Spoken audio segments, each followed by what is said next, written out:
Hi friends. कि जैसा आप लोग जानते हैं दिवाली आने वाली है, तो हम सब लोग दिवाली की तैयारियों में लगे हुए हैं। तो मैंने भी अपने घर की साफ़ सफाई करनी काफ़ी दिनों से शुरू कर दी। तो आज मैं आप लोगों के साथ अपनी क्रॉकरी रैक की सफाई, और आज मैंने टेरेस की भी सफाई करवाई। तो आज मैं वो आप लोगों के साथ शेयर कर रही हूँ।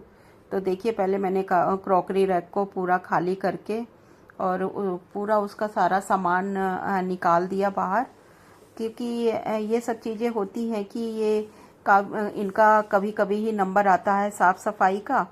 तो देखिए, मैंने सारा सामान, तो इस रैक को मैंने WD-40 से मैंने साफ़ किया, तो बहुत अच्छे से साफ़ हो गया।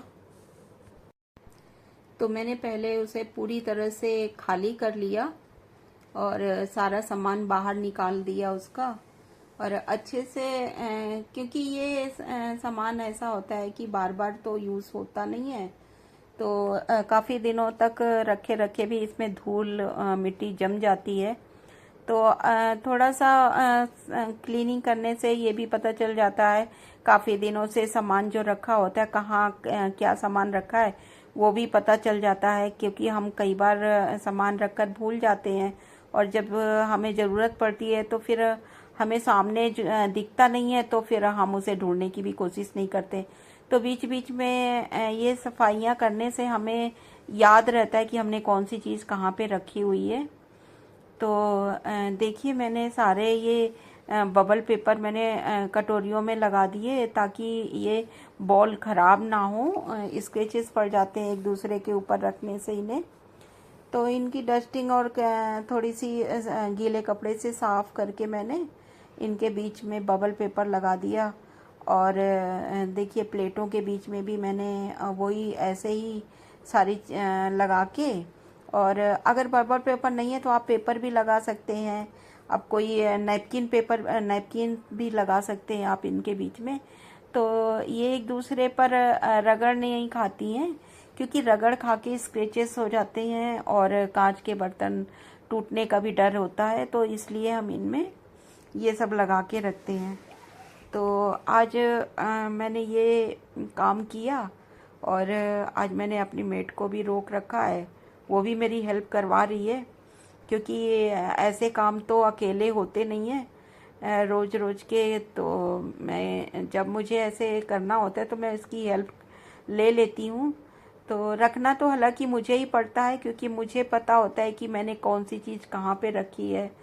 तो साथ में तो लगना पड़ता है। तो ऐसे करके मैंने अपना सारा सामान दोबारा से ऑर्गेनाइज़ किया।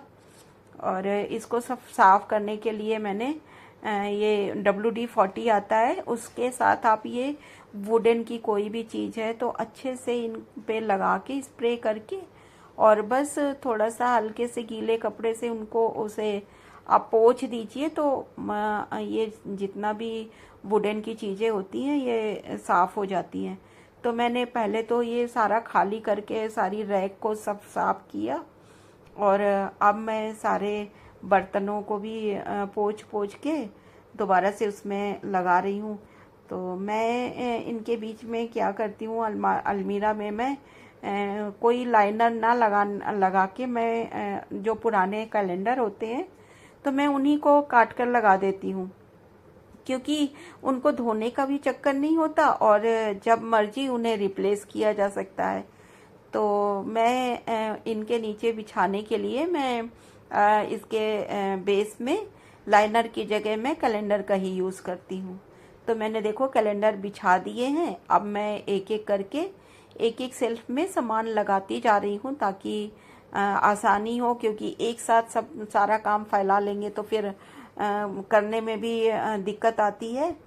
तो मैं एक एक रैक का एक एक सेल्फ का सामान सेट करके फिर दूसरी रैक का हटाऊंगी। तो देखिए, मैं इस तरह से मैंने सारा ऑर्गेनाइज कर दिया दोबारा से। और हालांकि बहुत टाइम लगा इसको करने से। तो देखिए, मेरी ये रैक तो क्लीन हो गई। अब इसका काम तो हो गया।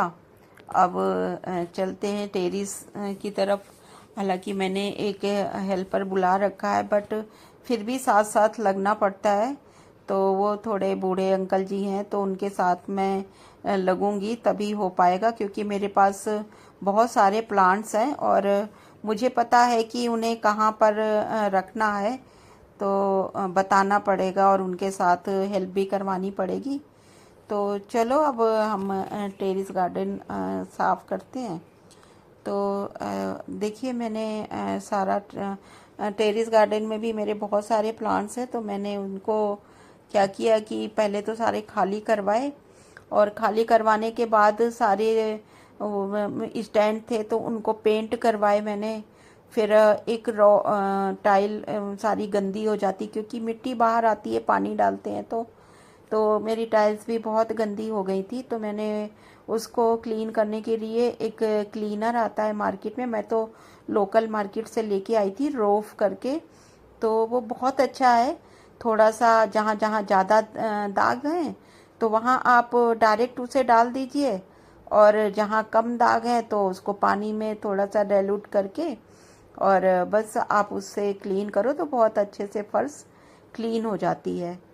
तो बस अब मैंने फिर वो सब करवाया। कुछ गमले मैंने पेंट किए, स्टैंड उन अंकल ने पेंट किया, और बस फिर उसको सारा उनसे रगवाया, मैं भी साथ में लगी रही। तो देखिए अब इसका फाइनल लुक कि मैंने कैसे, तो देखिए इसे मैंने कैसे ऑर्गेनाइज किया है। तो ये रहा मेरा आज का क्लीनिंग वीडियो।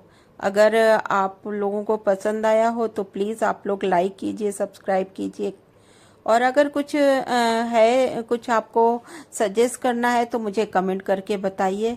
तो ओके फ्रेंड्स, फिर मिलते हैं किसी ऐसे ही वीडियो के साथ।